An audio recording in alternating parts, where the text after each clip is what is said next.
प्रिय विद्यार्थियों, अपनी क्लास बीए पार्ट फर्स्ट प्रथम प्रश्न पत्र टॉपिक सम्राट पृथ्वीराज चौहान। जब हम पृथ्वीराज चौहान की बात करते हैं तो निश्चित रूप से एक ऐसे शासक का नाम आता है जिसने प्रारंभिक मध्यकाल में मुस्लिम प्रतिरोध का सामना किया था। सम्राट पृथ्वीराज चौहान निश्चित रूप से वह शासक था जिसने अपनी प्रतिभा के आधार पर उत्तर क्षेत्र में हिंदुत्व का झंडा लेकर खड़ा था। ऐसा माना जाता है कि मोहम्मद बिन कासिम के नेतृत्व में जब प्रथम बार सिंध प्रांत पर आक्रमण किया गया था, उसके बाद भारत में मुस्लिम साम्राज्य का पदार्पण हो चुका था। इसी की योजक कड़ी के रूप में धीरे धीरे मुस्लिम आक्रांताओं ने पश्चिमी क्षेत्र से, गजनी और गौर के क्षेत्र से भारत में आधिपत्य स्थापित करने के लिए प्रयास शुरू कर दिए। ये आक्रांता थे। इन मुस्लिम आक्रांतों का मूल उद्देश्य प्रशासनिक व्यवस्था नहीं था, मात्र लुटेरे थे और इनका उद्देश्य धन लूटना था।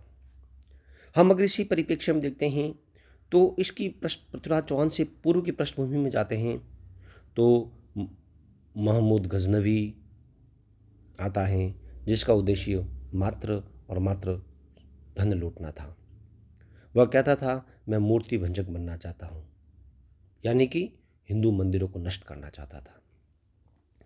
इनके प्रतिरोध के रूप में सम्राट पृथ्वीराज चौहान, जो अर्णोराज का वंशज था, उसने अजयमेरु, जो वर्तमान अजमेर है, वहाँ पर अपना एक विशाल साम्राज्य स्थापित करने का प्रयास किया।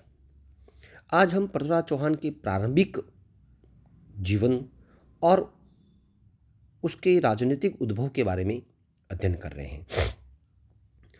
पृथ्वीराज चौहान की उपलब्धियों के बारे में हम आगे की क्लास में अध्ययन करेंगे, लेकिन हमें इस बात की जानकारी होनी चाहिए कि सम्राट पृथ्वीराज चौहान एक ऐसा शासक था जिसकी वीर गाथा, जिसकी वीरता का यशोगान आज भी भारतीय इतिहासकार करते हैं।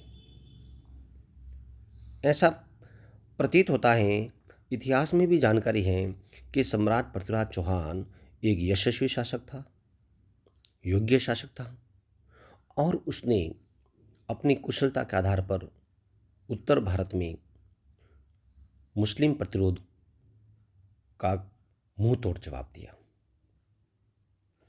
इसी मुस्लिम प्रतिरोध में हम पृथ्वीराज चौहान के समकालीन मोहम्मद गौरी का अध्ययन करते हैं। पृथ्वीराज चौहान और मोहम्मद गौरी के मध्य युद्ध का मूल कारण उत्तर भारत में राजनीतिक आधिपत्य को स्थापित करना था।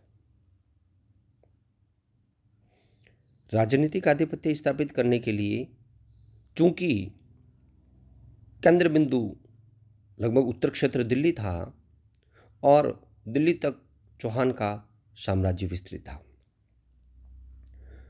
अजमेर से लेकर के दिल्ली तक पृथ्वीराज चौहान एक छत्र राजपूत शासक के रूप में अपनी प्रतिष्ठा को स्थापित कर चुका था। ऐसी ही स्थिति में सर्वप्रथम राजपूत शासकों के साथ मोहम्मद गौरी ने कुछ विपरीत मित्रता करने का प्रयास किया। चूंकि पृथ्वीराज चौहान के भी सभी राजपूत शासकों के साथ जो परवर्ती कुछ महत्वपूर्ण राज्य थे भारत में, जैसे कन्नौज में जयचंद था, गढ़वाल नरेश था, इसी प्रकार से आसपास के और भी शासक थे, लेकिन कुछ राजपूत राजाओं के साथ, कुछ राजपूत शासकों के साथ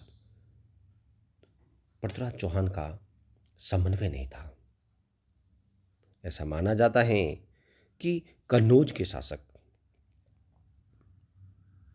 जयचंद, जो गढ़वाल वंशी था, उसके पृथ्वीराज चौहान के संबंध अच्छे नहीं थे और इतिहास में कई जगह पर यह दृष्टांत आता है कि कन्नौज के शासक जयचंद ने मोहम्मद गौरी को पृथ्वीराज के विरुद्ध युद्ध करने के लिए प्रेरित किया अथवा आमंत्रित किया। इस प्रकार से भारतीय राजनीति में कुछ जो महत्वपूर्ण घटनाक्रम हुए हैं, इनके बारे में आज हमने जानकारी प्राप्त की। धन्यवाद।